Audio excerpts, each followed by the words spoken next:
El tejido sanguíneo o sangre es uno de los tejidos conectivos especializados que se caracteriza por ser fluido, de consistencia líquida. Está constituido por células sumergidas en esta sustancia intercelular que se llama plasma. La sangre circula unidireccionalmente a través de los vasos sanguíneos. En el adulto corresponde a más o menos 5 a 6 litros que representan el 7 u 8% del peso corporal. La sangre tiene varias funciones. Transporta los nutrientes y el oxígeno a las células, directa o indirectamente. Transporta desechos y dióxido de carbono desde los tejidos. Distribuye hormonas y otras sustancias reguladoras. Mantiene la homeostasis, que es el equilibrio del medio interno, al actuar como un amortiguador buffer. Regula la temperatura corporal. Participa en la coagulación sanguínea. También transporta a las células y los agentes humorales del sistema inmune. Clínicamente, la sangre es un tejido viscoso rojo que tras un corto periodo de reposo coagula. Observen el cambio de color que se nota entre una sangre venosa y una sangre arterial que está oxigenada y es de un tono rojo más claro. Si se impide la coagulación con el agregado de un anticoagulante, las células sedimentan y el plasma sanguíneo va a quedar suspendido en la parte superior. Podemos hacer lo mismo con mayor rapidez por medio de la centrifugación. Las células que se agruman en el fondo de la centrífuga representan el hematocrito, determinado casi enteramente por los glóbulos rojos.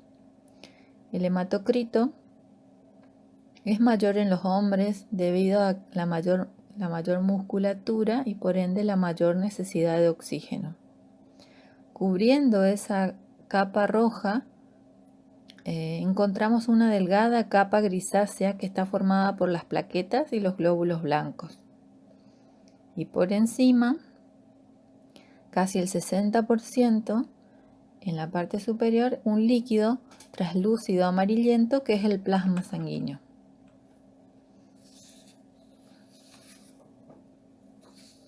Entonces la sangre se va a componer de plasma más elementos figurados. Llamamos elementos figurados a las células. Las células se van a agrupar en eritrocitos, leucocitos y plaquetas. Los eritrocitos van de 4 a 4 millones por milímetro cúbico de sangre en la mujer y entre 5 a 5 millones por milímetro cúbico de sangre en el hombre. Estos son los valores normales. Las plaquetas entre 150 a 400.000 por milímetro cúbico de sangre y los leucocitos representan 5 a 10.000 por milímetro cúbico de sangre. Vamos a ver que los leucocitos son una gran familia que a su vez se van a clasificar en granulocitos y agranulocitos según tengan o no gránulos citoplasmáticos presentes. ¿Sí? Dentro de los granulocitos tenemos a los neutrófilos en un 55 a 65% de esos leucocitos, los eosinófilos 0,5 hasta 4% y los basófilos en menor cantidad hasta un 2%. Los agranulocitos son dos tipos celulares, los linfocitos y los monocitos. Los linfocitos van entre un 23 hasta un 35% y los monocitos entre un 4 a un 8%. Los valores sanguíneos normales son muy importantes de reconocer por un profesional de la salud como es el odontólogo. Así que pongamos especial atención para estudiar cada uno de los componentes. Vamos a ver entonces primero el plasma, ¿sí? Componente sanguíneo Es la matriz extracelular líquida que le va a dar la fluidez a la sangre. Es salado, de color amarillento translúcido, va a transportar a las células, lleva los nutrientes y sustancias de desecho recogidas desde las células. El plasma está compuesto en un 90% de agua y el 8% más o menos son proteínas. Proteínas muy importantes. Vamos a ver que la albúmina, por ejemplo, es la más abundante, se forma en el hígado, transporta numerosas sustancias como hormonas, fármacos y drogas, mantiene la presión coloidosmótica y regula el pH. Es responsable del equilibrio entre los líquidos intra y extracelular. Las globulinas son responsables de la inmunidad humoral. Son producidas por los linfocitos B, se las llama inmunoglobulinas. Hay otras globulinas no inmunes que se producen en el hígado y mantienen la presión osmótica y son transportadoras.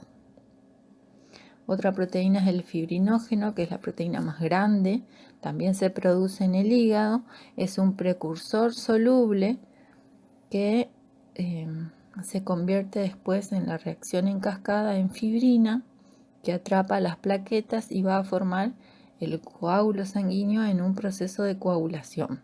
Súper importante para los odontólogos, imagínense la coagulación. Después tenemos proteínas adhesivas como la fibronectina, lipoproteínas y factores de coagulación. Algunos compuestos orgánicos son el cloruro de sodio, el bicarbonato de sodio, el fosfato, cloruro de calcio, cloruro de magnesio, cloruro de potasio, sulfato de sodio. Otros metabolitos orgánicos presentes en el plasma son las lipoproteínas de alta y baja densidad que transportan el colesterol, proteína, protrombina, transferrina, otros metabolitos como los fosfolípidos, el colesterol, la glucosa, todos esos elementos que aparecen cuando nosotros pedimos un análisis completo de sangre, ¿sí? ¿Cómo vamos a observar la sangre al microscopio?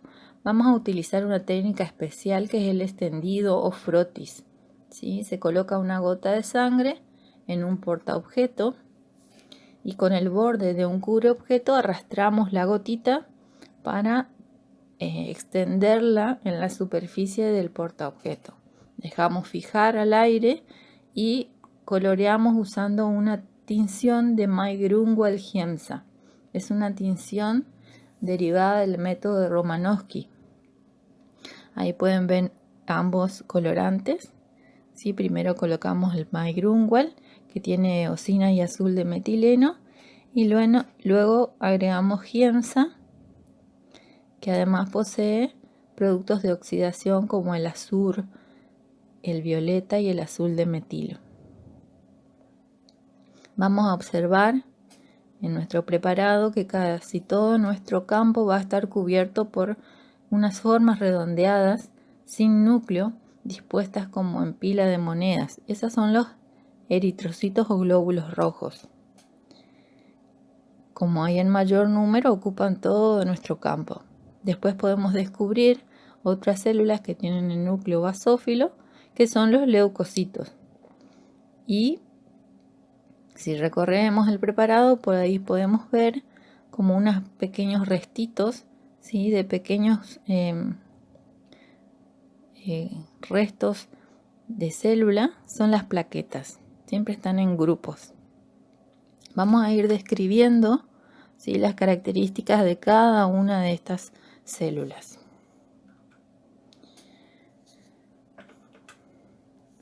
Para comenzar, vamos a hablar del glóbulo rojo. También se lo llama matie o eritrocito.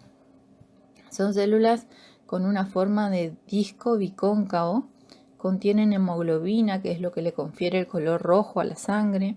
No poseen núcleo, no tienen organelas típicas y su tamaño es alrededor de 7 a 8 micras. contienen un citoesqueleto que tiene espectrina, que le va a dar cierta rigidez y va a favorecer la deformación de la célula para pasarla a través de capilares pequeñitos. Su función es transportar el oxígeno y el dióxido de carbono. Viven más o menos 120 días. Por otro lado tenemos a los leucocitos o glóbulos blancos. Estos son una familia que ya veíamos hoy que se agrupaban según posean gránulos en su citoplasma o no, ¿sí? Tenemos los neutrófilos, los eosinófilos y los basófilos sí tienen gránulos. Y los linfocitos y monocitos son agranulocitos porque no poseen gránulos citoplasmáticos. Vamos a describir al neutrófilo. El neutrófilo es una célula que presenta entre 10 a 15 micrómetros de tamaño. Tiene un núcleo lobulado, es un solo núcleo, pero se presenta lobulado de entre 3 a 5 lóbulos unidos por un puente de cromatina. Tienen pocas organelas membranosas, Golgi pequeño y algunas mitocondrias. En su citoplasma presentan 3 tipos de gránulos, específicos o secundarios, que son grandes, van a contener lisosima, colagenasa, gelatinasa, lactoferrina, activador del plasminógeno, histaminasa, fosfatasa ácida. Esos son los gránulos específicos. Después contienen gránulos azurófilos o primarios, que contienen mieloperoxidasa, factores bactericidas, lisosima, defensinas, hidrolasas ácidas, proteasas neutras como la elastasa y la captepsina. Y otros gránulos terciarios que contienen gelatinasa y glucoproteínas insertadas en el plasmalema. Esta es como toda la artillería que tiene el neutrófilo para actuar como célula de defensa. Su mayor importancia es la movilidad. Son la primera línea de defensa, son los soldaditos que llegan primero al sitio de la lesión.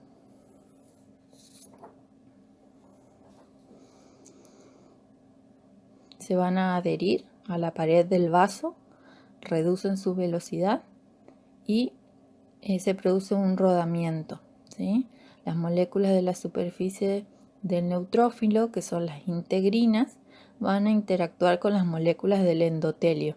¿Se acuerdan el epitelio plano simple que rodeaba los vasos? ¿Sí? Se fijan a ese endotelio, extravasan el endotelio, o sea, van a pasar a través de ese epitelio, emitiendo pseudópodos entre las células, y estas células del endotelio se van a separar por acción de histamina y heparina. Así van a migrar, ¿sí?, al tejido conectivo, donde está la lesión. Ese desplazamiento se llama quimiotaxis. Llega al sitio de la lesión, va a reconocer a la noxa, ¿sí?, que va a estar uniéndose a un anticuerpo para su destrucción, emite pseudópodos que son como prolongaciones, fagocita, forma un fagosoma y ahí va a tirar toda su artillería que poseen sus gránulos acirófilos y específicos, digiere la noxa y después queda un material residual que es eliminado.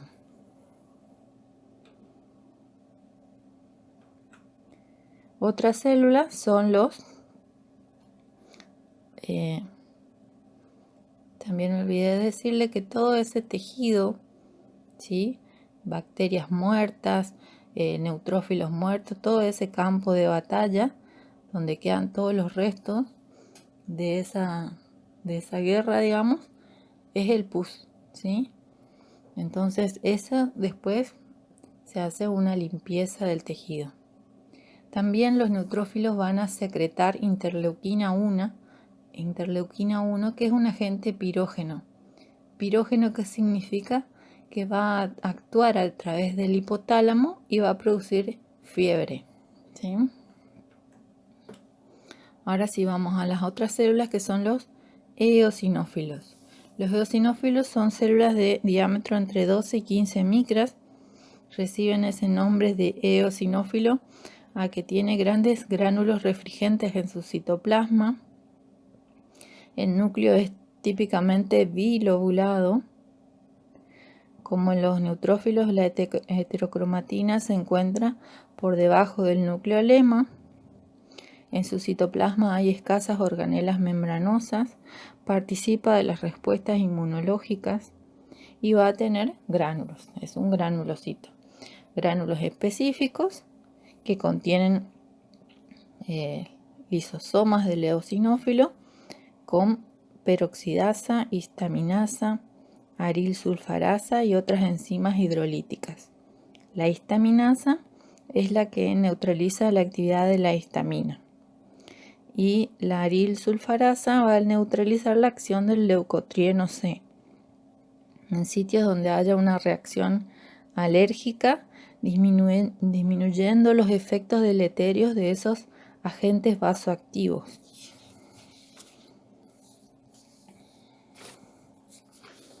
También va a tener gránulos azurófilos, ¿sí? Que son esos lisosomas que después adentro contienen hidrolasas ácidas y enzimas hidrolíticas para la destrucción de parásitos. O sea, si nosotros vemos en un análisis de sangre que hay muchos eosinófilos, podemos sospechar que el paciente tiene parásitos, ¿sí? Otras células son los basófilos. Son células de entre 12 y 15 micras. Su núcleo es bilobulado con una forma de S, ¿sí? Y la cromatina en forma de grumos. Son menos abundantes. Se tiñen de basófilo debido a sus gránulos. Su función se relaciona con los mastocitos. Liberan agentes vasoactivos que producen alteraciones vasculares relacionadas con la hipersensibilidad y la anafilaxia. Sus gránulos van a ser específicos y van a contener heparansulfato e histamina, que sirven para dilatar los vasos, y gránulos acirófilos, que son lisosomas con hidrolasas ácidas. También están armadas estas células. Tanto los basófilos como los mastocitos fijan en su superficie la inmunoglobulina E, que al unirse al antígeno, que sería el alergeno, reaccionan con él y dan como resultado la liberación de agentes vasoactivos contenidos en esos gránulos.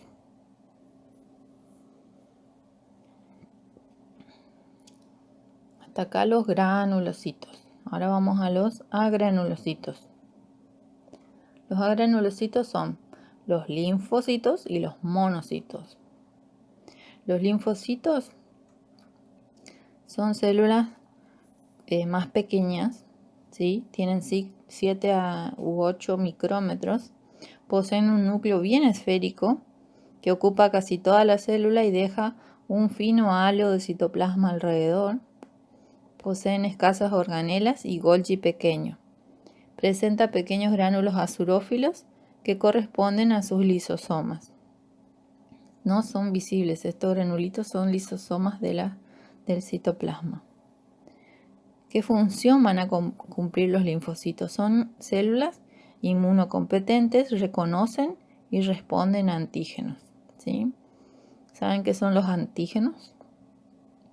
Son todas las moléculas de sustancias capaces de generar una respuesta inmune. Eso es un antígeno, una cosa extraña que entra a nuestro organismo y nuestros soldaditos, que son las células de defensa, tienen que responder, ¿sí? Desencadenar la respuesta inmune ante ese antígeno que quiere ingresar.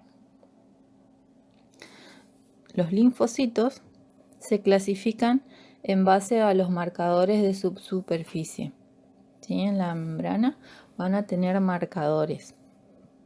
Todos se forman en la médula ósea de una célula madre, la célula madre hematopoyética.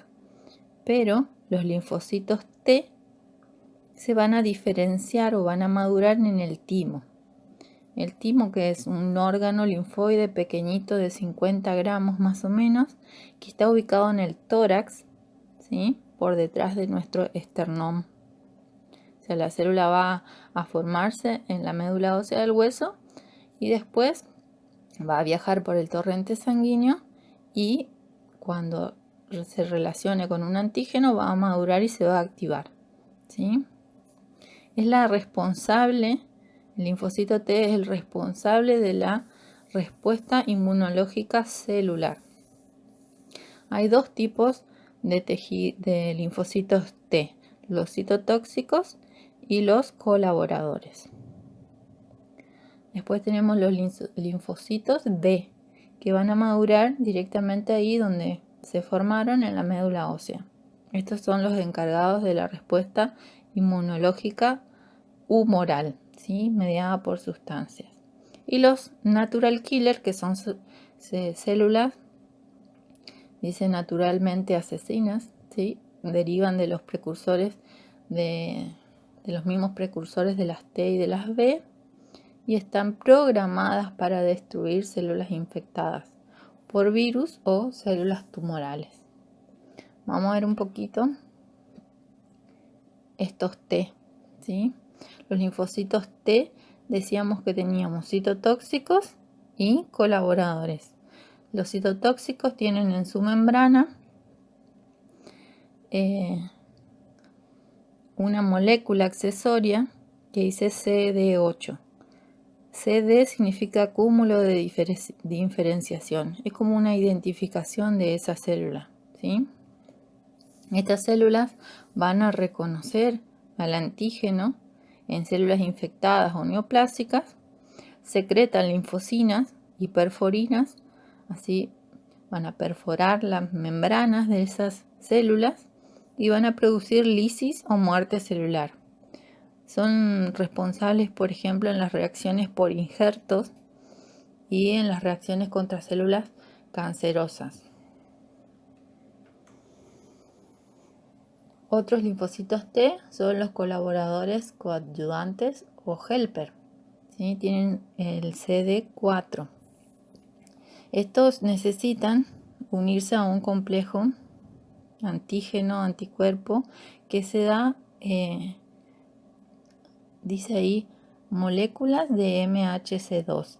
Esas son las del complejo de mayor de histocompatibilidad, ¿sí? Son proteínas propias que van a reaccionar contra el antígeno y van a presentarle a este CD4 y ahí lo va a poder reconocer este linfocito.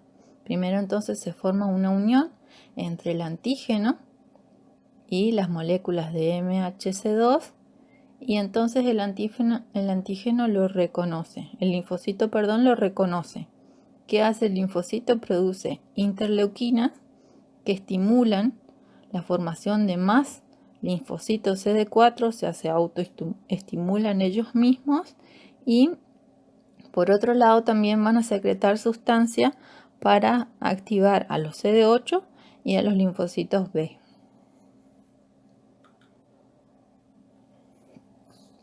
Los linfocitos B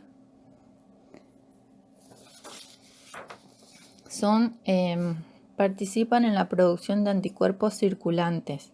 Decíamos que eran los encargados de la respuesta inmunológica humoral, produciendo esos anticuerpos. ¿Qué son los anticuerpos? Son moléculas de globulina de elevado peso molecular, ¿sí? Esas inmunoglobulinas las secretan las células plasmáticas. En la superficie de los linfocitos B existe inmunoglobulina M y D.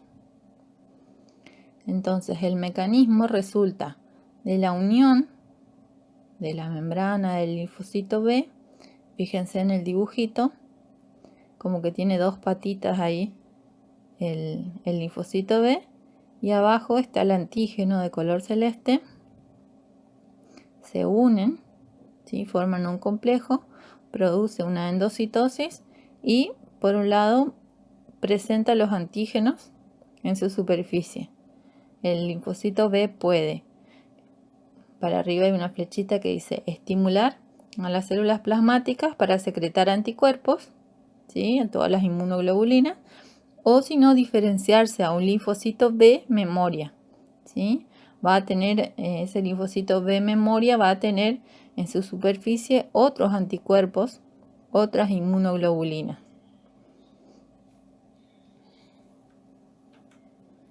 Después tenemos al linfocito natural killer. Esto ya decíamos hoy que eran los asesinos, son células asesinas naturales, ¿sí? Programados para destruir células infectadas por virus y células tumorales. Se activan por las citoquinas liberadas por los linfocitos T activos. Por último tenemos al monocito, que es una célula grande de hasta 18 micrómetros de diámetro.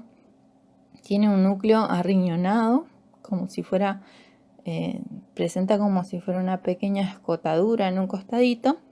Y ante un proceso inflamatorio, lo que va a hacer el monocito es abandonar el vaso sanguíneo, se va a ir al tejido conectivo y allí se va a diferenciar a macrófago. Va a fagocitar a la bacteria, a la célula, a los detritus que haya y va a hacer la digestión de la célula, del lugar, digamos. También va a actuar como presentador de antígeno para los linfocitos T CD4.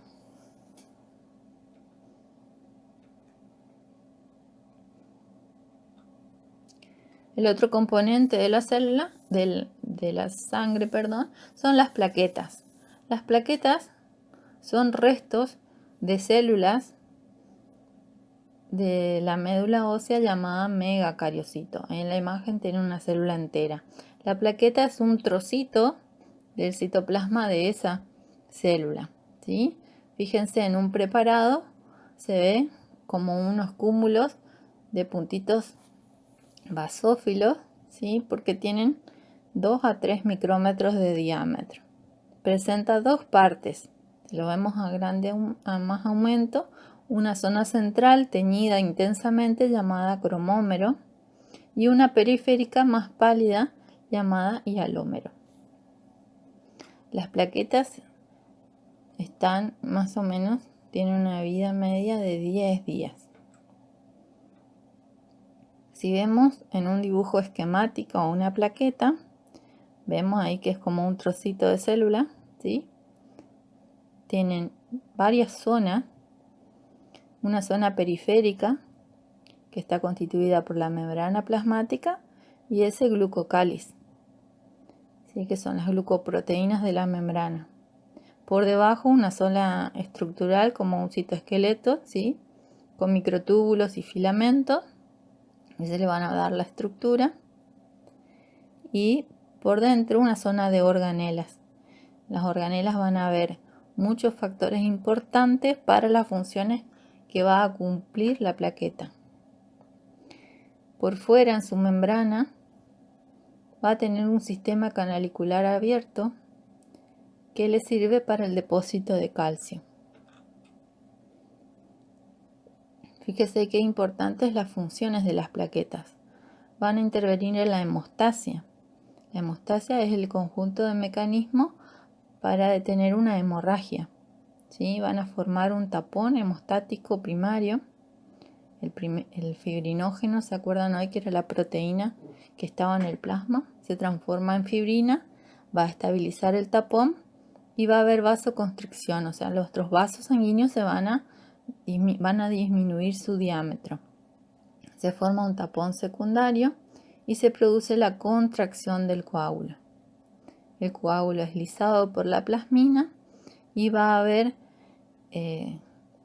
producción de factores de crecimiento de esas plaquetas que van a estimular a células musculares y a los fibroblastos para que reparen el tejido dañado.